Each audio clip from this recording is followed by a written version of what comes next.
Bonjour à tous, merci de suivre la seconde partie de cette émission spéciale consacrée au colonialisme.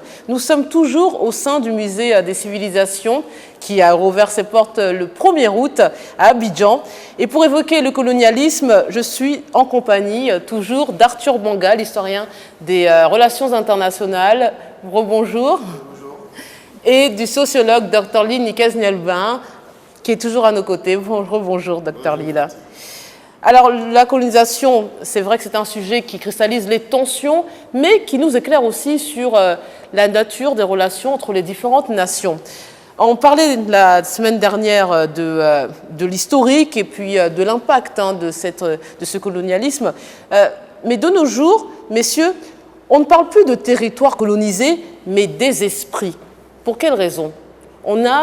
Ce terme est devenu... on va dire, après une autre tournure. Ce ne sont plus les territoires, mais ce sont les esprits qu'on dit colonisés. Justement parce qu'après les indépendances, c'est supposé mettre fin à la colonisation administrative, donc à l'administration des territoires. D'ailleurs, vous voyez le drapeau français qui cède la place au drapeau ivoirien. Et comme je dis, le plus dangereux, c'est dans l'esprit, c'est dans la mentalité. Mais est-ce que l'impact psychologique, psychique, sociologique, de ces 4 siècles de domination est passé? Évidemment non. Par nos approches en termes de développement, nos approches même en gestion des choses publiques, en gestion des choses privées, politique, nos constitutions. Tout ça. Voilà. Nos constitutions sont héritières de la Ve République dans tout leur fonctionnement. Voilà, c'est des constitutions qui ont été pensées par De Gaulle, qui ont été reprises par nos premiers chefs d'État. Et même quand aujourd'hui on fait quelques modifications, l'esprit fondamental est là. Voilà. Et donc c'est pour ça qu'on dit que l'esprit continue dans la colonisation. On parle de colonisation des esprits parce que c'est une nouvelle forme. Pour certains, on parle de néocolonialisme pour d'autres, parce que la présence est plus pernicieuse, elle est plus diffuse. C'est quoi? C'est une continuité? C'est les résurgences de la colonisation administrative qui reste dans les esprits? Nous, on parle même de continuum. Platon l'expliquait si bien. Si vous maintenez quelqu'un dans l'obscurité pendant 24 heures, dès qu'il sort à la lumière, il ne se retrouve pas. Il est obligé de repartir dans l'obscurité. De telle sorte qu'après 4 siècles, 6 siècles de brimade, d'assujettissement et autres, on n'a pas su quoi faire de ce que vous avez appelé de comment conserver notre africanité. Et on est resté dans le copier-coller sur tous les plans. Vous l'avez dit, sur le plan juridique, tout le droit africain, c'est le droit français, mais plus pâle. Les constitutions, ce sont des pâles copies. Et du coup, même les organisations sociales, des choses qu'on aurait pu garder, ça en trouve impacté, même la nourriture. Aujourd'hui, des gens qui vont penser que le steak frites est supérieur au foutou gna-gna. Voyez-vous, ça, on ne va pas demander ça à quelqu'un. Les habits, vous l'avez dit, de telle sorte que ça devient maintenant le syndrome de Stockholm. C'est-à-dire ce que le blanc faisait, dès qu'il est parti, les quelques lettrés qui ont pris la place du blanc ont mieux reproduit. C'est ce qu'on appelle un système de reproduction sociale. C'est-à-dire que comme on a été beaucoup complexé par les blancs, ils ont commencé à nous faire croire que quand on sait lire, on sait écrire, on a des diplômes, on est un blanc supérieur, on n'est plus noir vraiment, on est un noir supérieur aux autres, on s'est un peu blanchi quelque part. De telle sorte qu'il a dit, c'était parti pour mieux rester. La stratégie du blanc, c'est quand il s'est assuré que même s'il s'en va, on ne saura pas quoi faire de notre liberté, on va l'appeler, qu'il est parti. La preuve aujourd'hui, même quand il y a des élections en Afrique, on regarde toujours ailleurs. Même quand quelqu'un dit qu'il a gagné dans les urnes, on attend que quelque part, on nous dise oui, effectivement, c'est lui qui a gagné. Ça veut dire qu'on continue, pour nous, on appelle ça un continuum. C'est-à-dire que ça a été tellement brutal qu'on ne peut pas imaginer faire autre chose que ce qu'on nous a appris à faire et qu'on va continuer à faire. Alors, vous parliez tout à l'heure des indépendances. Justement, malgré la programmation des indépendances dans les années 60 pour la plupart des pays africains, aujourd'hui, leur population exprime parfois de l'hostilité envers l'ancien pays colonisateur, et on parle de néocolonialisme. Comment l'expliquez-vous? C'est pour ça que dans l'émission précédente, je vous demandais l'impact sur les relations entre nos peuples. C'est-à-dire que sans qu'il n'y ait plus de colonisation, pourquoi il y a encore ce sentiment d'être colonisé? Il a dit, il y a déjà le CFA, il y a le Code noir, il y a les bases militaires, il y a comment nos dirigeants se comportent. Dans leur comportement, ils ressemblent plus aux Blancs, ils rendent plus compte aux Blancs qu'ils nous rendent compte. Non, mais que eux, ressemble aux Blancs, c'est une chose, mais pourquoi c'est-à-dire qu'on a l'impression que entre les peuples eux-mêmes, il y a une espèce d'affrontement. Il y a encore ce passé qui nous fait dire que... C'est normal dans l'évolution de la jeunesse ou même de l'intelligentsia africaine. D'ailleurs, ça a été toujours présent. Les premiers romans des années 50, des années 60 étaient des romans très engagés. Aujourd'hui, on a un peuple, une jeunesse surtout, qui est en recherche de repères, qui est dans des enjeux mémoriels et qui est dans une soif face à certaines réalités qui pour elle, comme l'a dit tout à l'heure le professeur, pour elle, le changement n'est que de nom. Donc cette jeunesse, cette frange intellectuelle, mais de toute façon, les Africains, de façon générale, sont dans la recherche de leurs repères. Et cette recherche de leurs repères va leur amener à redécouvrir ou à découvrir d'autres facettes, comme je disais pendant longtemps. Même ce qu'on nous enseignait était guidé. Aujourd'hui, on se réapproprie notre histoire, on se réapproprie nos héros, voilà, on se réapproprie nos personnalités. Et donc, cette recherche de qui nous sommes va nous emmener à nous interroger. Et dans cette interrogation, avoir une certaine attitude qui peut être par moments exagérée, mais tout à fait compréhensible. C'est la recherche de qui nous sommes. On est dans une véritable... Là, on vit quelque chose de très fort. Sur le plan des enjeux mémoriels, sur le plan de la recherche de nos personnalités, que ce soit ou même de nos collectivités, parce que personnalité c'est individuel, mais tout ensemble, on est dans ce questionnement. C'est le moment de ces questionnements dans l'évolution. C'est-à-dire que 60 ans après les indépendances, nous sommes mûrs pour avoir cette réflexion. Nous avons toujours eu ce sentiment de vouloir devenir nous-mêmes. Pensez-vous déjà que dans les années 70, Fela Anikulapo a arrêté ses études de médecine pour faire que de la musique parce qu'il était engagé, il était combattant. Et il a eu une phrase célèbre, il dit « If you want to enslave someone forever, don't tell him what her forefather was ». Ce qui veut dire, si vous voulez rendre esclave quelqu'un à vie, ne lui dites jamais qui étaient ses ancêtres. Parce que s'il sait que ses ancêtres, c'était des Tchakazulu, des Sambouri, des guerriers, il aura une âme de guerrier, il va combattre pour sa liberté. Alors justement, vous me permettez de faire une nouvelle transition. L'histoire coloniale des pays occidentaux est souvent associée à un âge d'or. Vous l'avez dit, c'est grâce à cette colonisation qui sont devenus ces pays, pour la plupart, des grandes puissances actuellement. Et tandis que pour les pays colonisés, c'est-à-dire nous autres, elles semblent être à l'origine de tous les maux que nous traversons actuellement. Cette même période dont on parle. Docteur Lille, comment finalement concilier ces sentiments contrariés, ces deux visions? D'un côté, on parle de la même période, d'un côté un passé glorieux et peut-être d'un autre un passé un peu honteux. Et s'ils nous ont battus, il a dit, on est vaincu, cette période peut pas être une période heureuse, glorieuse. C'est une période triste, c'est une période traumatisante, mais pour nous, oui. Et c'est pour ça que même aujourd'hui, les relents que nous avons, mais l'histoire, notre mémoire a été confisquée, elle a été trafiquée. Aujourd'hui, grâce à des historiens, déjà les Cheikh Anta Diop en parlaient, déjà l'Égypte qui était à nous, qui nous ont arrachés, et j'en passe, il en saura mieux que moi, mais c'est une manière de dire qu'aujourd'hui, peut-être que nos aînés, eux, ils ont été à la mamelle occidentale, ça semblait quelque chose de... Mais aujourd'hui, nous, on ne se reconnaît pas dans ce miroir-là. On veut être nous-mêmes, c'est ce qu'il dit, on se cherche. Voyez-vous, on ne veut pas être un blanc par défaut, on veut être tout simplement nous-mêmes. Et c'est dans nous-mêmes que nous allons nous retrouver, retrouver nos racines, retrouver notre fierté, même aujourd'hui notre innovation. Parce qu'aujourd'hui, l'occidental découvre que le citoyen mondial est un citoyen fragile. Le seul citoyen durable, c'est un citoyen enraciné. C'est pour ça qu'aujourd'hui, on va vous parler d'abord de national avant de vous parler d'européen. Parce qu'il faut partir de quelque part. Et on dit, quand vous ne savez pas où vous allez, regardez tous nos enfants aujourd'hui, ils sont sur Internet, ils pensent qu'ils sont partout. Mais celui qui est partout n'est nulle part. Donc la question identitaire. C'est difficile de trouver une mémoire commune. Parce que les mémoires sont particulières. Et quelqu'un qui a été vaincu ne vit pas comme quelqu'un qui a été vainqueur. Néanmoins, il doit y avoir de la place pour l'altérité. C'est-à-dire qu'il doit y avoir de la place pour l'autre. Comment? En reconnaissant quand même des fautes graves, des excuses envers nos peuples. Oui. Voilà, une première chose. On va en parler tout à l'heure.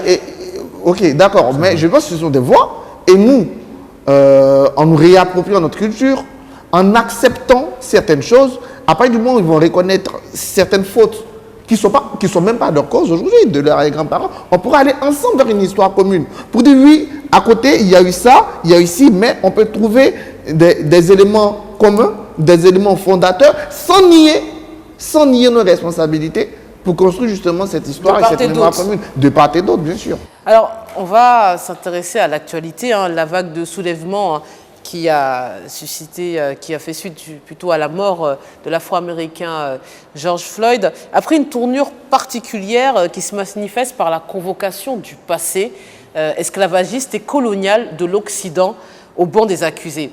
Alors, messieurs, au regard de ce procès médiatique, comment peut se dédouaner l'Occident? Est-il coupable?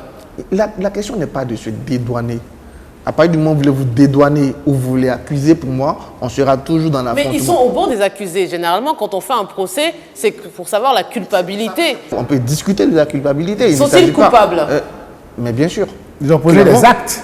Clairement. Quitter, prendre un avion, venir en Afrique, prendre le sol, prendre des gens, ce sont des actes. Clair. Parce qu'aujourd'hui, qu'est-ce qui se passe? Histoire et droit, ils n'en veulent pas. Histoire, ce sont les faits. Le droit, ce sont les règles. Mais à quel moment, comme il a dit, nous allons continuer dans des pseudo-culpabilités sans renvoyer aux faits? Oui, mais quand vous dites qu'ils sont coupables, qui? On peut les États qui ont colonisé, parce qu'on parle de continuité d'État, donc peut-être une forme de réparation pour les États qui ont été colonisés, mais qui? Est-ce que ce sont les Blancs, les Occidentaux qui sont actuellement de cette génération qui doivent se repentir de passer de leur aïeux? Il ne s'agit pas de... La réponse, j'ai besoin d'une réponse plus complexe. C'est à ça que j'arrive.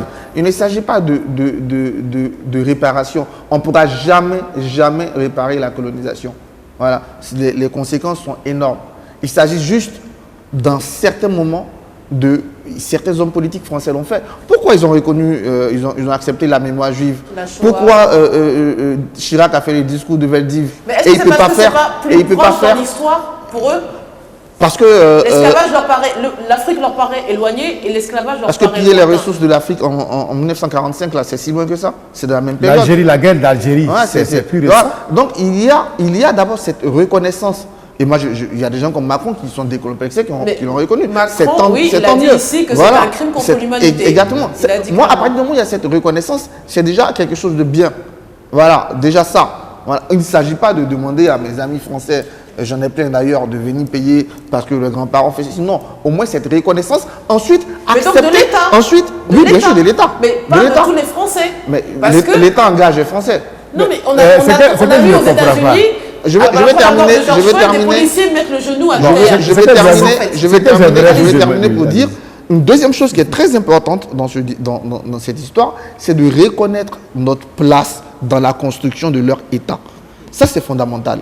Voyez-vous, on ne peut pas accepter qu'ils sont dans des villes qui ont bénéficié, par exemple, le deuxième débarquement de l'Aix-en-Provence, qui a bénéficié de l'apport des tirailleurs, on ne puisse pas reconnaître beaucoup plus que ça la place des tirailleurs dans leur histoire. Il faut aussi qu'ils acceptent que nous soyons aussi choqués et que nous aussi nous condamnons certaines choses dans notre histoire. C'est la construction d'une mémoire, c'est jamais facile. Les enjeux mémoriels, que ce soit pour les sociologues comme pour les historiens, c'est quelque chose de compliqué à manipuler, même techniquement, même scientifiquement. Mais on doit être sur un minimum qui va nous permettre justement de construire une histoire commune. Une histoire commune peut être douloureuse, mais il y a la nécessité de construire ces enjeux mémoriaux communs et de laisser la place à chacun dans cette histoire commune. Donc vous nous dites qu'il faut des excuses et reconnaître la souffrance imposée, qu'ont subi les autres. Mais une reconnaissance étatique. Ce ne sont pas les individus. Ça serait compliqué à faire, mais il y a des symboles. Il y a des symboles. Moi, c'est difficile pour moi, pour une raison très simple. Parce que quand ça arrange les Occidentaux, on dit l'État, c'est une continuité. Donc le CFA, ils en bénéficient. Les bases militaires, ils en bénéficient. L'uranium, le cacao, ils fixent les prix. Vous voyez, c'est une continuité, on a signé, donc ça continue.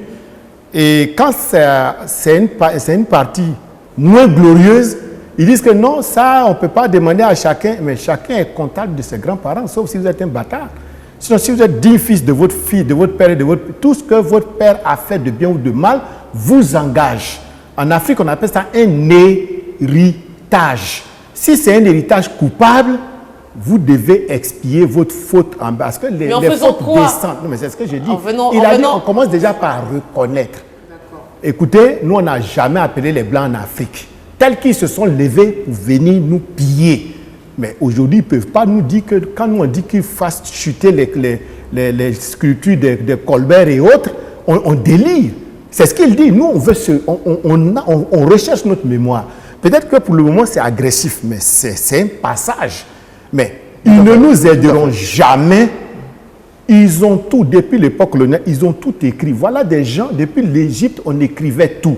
Ils veulent nous faire croire qu'il y a 400 ans, on n'écrit plus. Tout est écrit, tout est connu. Tout ce qui est détruit est de leur faute. Tout ce qui s'est passé est de leur faute. Nous aussi, comme il a dit, on a notre mea culpa à faire. Mais on ne va jamais faire les mea culpa les uns contre les autres.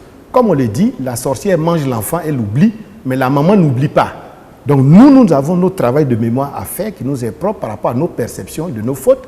Mais la notion de faute, il y a eu faute. Maintenant, s'ils nous disent qu'il n'y a pas eu faute, mais vous voyez qu'on aura du mal à s'entendre. Alors, au-delà des revendications antiracistes affichées, pour parler des déboulonnages de statues auxquels on assiste, vous avez cité Colbert notamment, ces actes-là ont un point commun, c'est finalement évacuer des lieux publics une mémoire historique qui est contestée.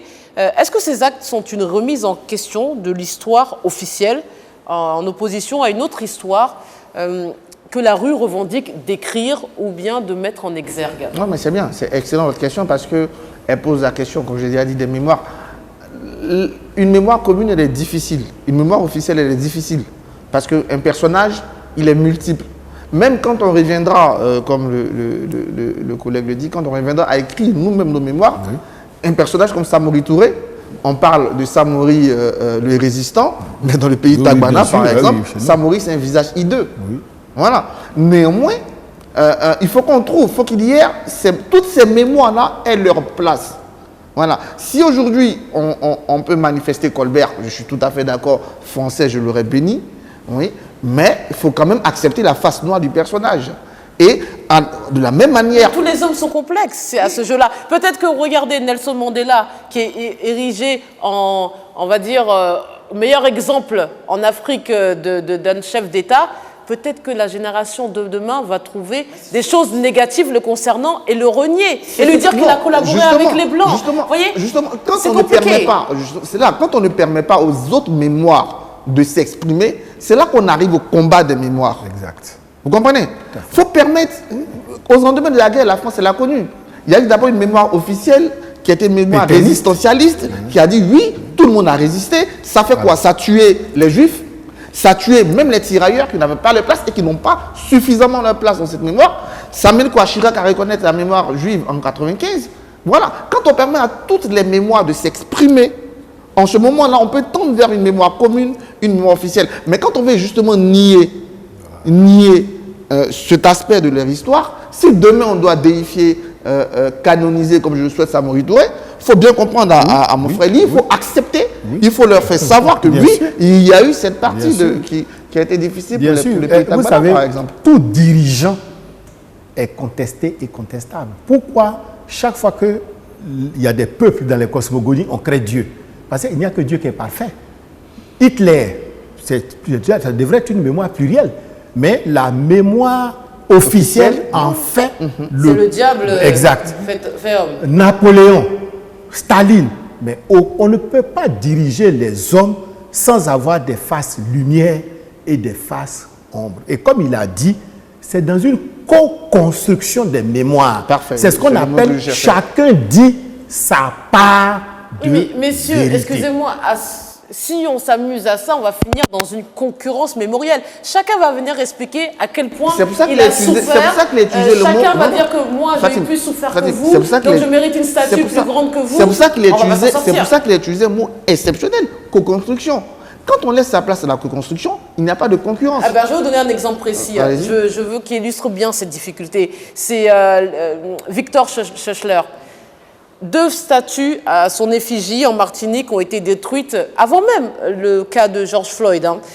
Et il est donc contesté. Mais, messieurs, souvenez-vous, la mémoire collective appuyée par les manuels d'histoire que nous apprenons à l'école, les manuels scolaires, a retenu de Schœchler que c'est celui qui a aboli l'esclavage en 1848. Alors pourquoi les auteurs des actes qui ont déboulonné sa statue s'en sont pris à lui, alors que Aimé Césaire lui-même a qualifié ce monsieur d'humaniste, de militant des droits de l'homme et de socialiste.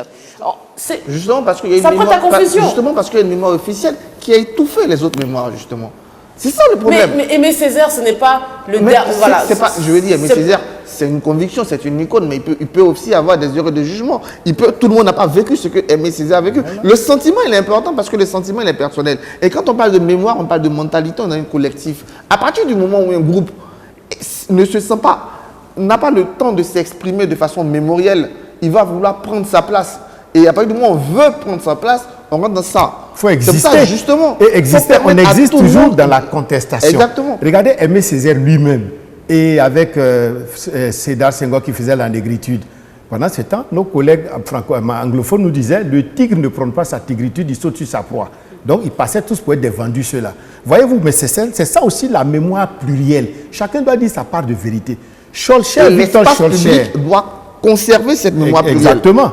Donc, doit la garantir. En termes symboliques. En termes de symbolique. Parce que quand il dit, par exemple, nous on apprend, en 1948, la loi Victor Schœchler abolit l'esclavage. On est content. Mais nous n'étions pas dans les Antilles.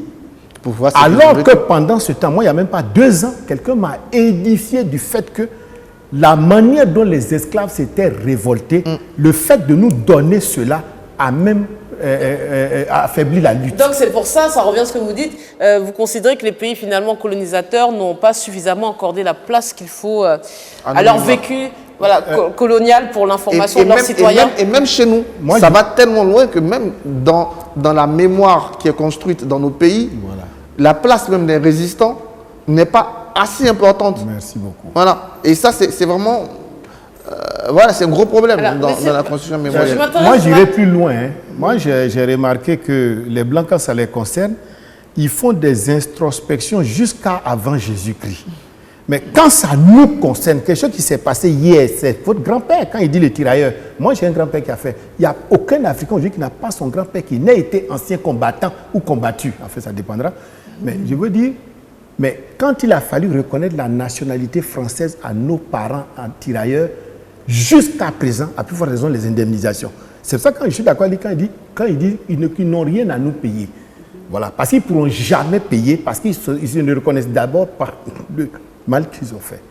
Alors messieurs, on arrive à la fin de l'émission, au terme de l'émission, quelques questions. Il y a un débat qui a eu, du moins en France, au niveau d'une expression qui était peut-être malvenue, mais je veux vous poser la question. On nous disait que la colonisation a eu des aspects positifs. Alors, qu'en pensez-vous? Est-ce vrai ou est-ce un abus de langage? Est-ce que la colonisation a donné des aspects positifs? Aucun aspect positif. Pour la simple raison que, on n'a pas besoin de... Ce qu'ils vont sortir comme bilan positif n'a pas besoin de passer par l'aliénation d'un peuple. Voilà, merci beaucoup. Nous le disons, nous, en tant que sociologues, nous disons que tout ce qui est domination, superposition, humiliation, entre peuples ne devrait pas exister. Pourquoi? Parce que quand 2 peuples coexistent, nous on appelle ça le diffusionnisme. Vous regardez, vous mettez des Baoulés et des Tagbana, ils se regardent. Quoique les Baoulés ont soumis les Tagbana. Non, c'est quand vous vieillissez que vous devenez intelligent, que vous devenez Tagbana. Bref, ils ont dit qu'ils ont jeté un enfant dans l'eau, donc on leur a laissé la place. Bien, et puis aujourd'hui, ils nous parlent mal, c'est pas grave. Donc, pour dire que, comme il a dit, ça ne peut pas avoir quelque chose de bien. Accepter qu'un peuple quitte chez lui pour venir asservir l'autre ne peut rien avoir de bien. C'est l'aliénation, c'est la déculturation, c'est la culturation. On pouvait faire la même chose puisque ces peuples-là se sont toujours connus. C'est quand ils ont eu un intérêt, le mercantilisme, s'enrichir, qu'ils ont passé un autre cap. Sinon, l'histoire des peuples en général, on peut toujours s'apporter mutuellement sans que l'un ne vienne à servir l'autre. Donc c'est un abus de langage. Bien sûr. Total, complet. C'est une rhétorique intellectuelle pour se donner bonne conscience. Mais bon, est-ce que finalement aussi on ne doit pas laisser l'histoire aux historiens? Est-ce qu'on doit la formaté en fonction des revendications des groupes identitaires, quels qu'ils soient, hein, des deux côtés. Tous les historiens vont condamner tout ce qu'on appelle les lois mémorielles, c'est-à-dire des lois qui vont vouloir encadrer l'histoire. Non, il faut laisser les historiens faire de l'histoire avec les sources qu'ils ont. Voilà. Ils feront des histoires. Voilà. Et il n'y a pas une histoire pour un événement, il y a des histoires pour le seul événement qu'on peut avoir. Mais on parle d'histoire avec un grand H, c'est l'histoire de l'humanité. Vous savez, quand l'historien il tire ses sources d'où, c'est à vous, c'est à moi qui posera des questions. Donc il ne peut pas créer l'histoire. Exactement. Il est témoin, il rend compte d'une histoire. Donc nous tous, nous pouvons faire l'histoire justement. Dernier mot, messieurs, parce qu'on arrive vraiment à la fin de l'émission. Dans cette période de tension et de crispation, comment envisagez-vous l'avenir sur la question? Une réécriture de l'histoire peut-elle apaiser le débat actuel? Quand une réécriture, pour un historien, je suis un peu gêné, c'est comme si c'était très mal écrit. Non, une écriture tout court de l'histoire, une bonne écriture de l'histoire, faut permettre à l'histoire d'être complète, d'être globale, de permettre, je préfère, le gros problème ici, c'est plus même les mémoires que l'histoire en réalité, permettre à toutes ces mémoires. Il y a le récit national à travers voilà, ça. que ce récit-là laisse sa place justement à toutes ces histoires. Et c'est en ce moment-là qu'on pourra conclure quelque chose de bien. Je ne peux que répondre la même chose parce que nous, sociologues, nous travaillons sur le réel. Ce qui s'est réellement passé, on ne peut pas dire que ça ne s'est pas passé. Moi, par exemple, mon père fait partie des classes 54 dans l'armée française. Alors, si demain on me dit que moi je ne suis pas français, vous racontez n'importe quoi. Parce que le fils d'un français ne peut être que français. Vous voyez ce que je veux dire? Ils vous diront qu'il y a le droit du sang, le droit du sol. Mais mon père, s'il avait... Est-ce que mon père avait le sang français? Est-ce que je peux ne pas être français? Non. Merci, monsieur. C'est la fin de cette émission. Merci infiniment pour tous vos éléments de réponse, pour ce débat passionnant et passionné. C'était un plaisir d'avoir fait cette émission au sein du Musée des civilisations d'Abidjan, qui a donc réouvert ses portes depuis le 1er août. Un grand merci à la directrice et à toutes ses équipes. Bonne suite des programmes sur RTI 1.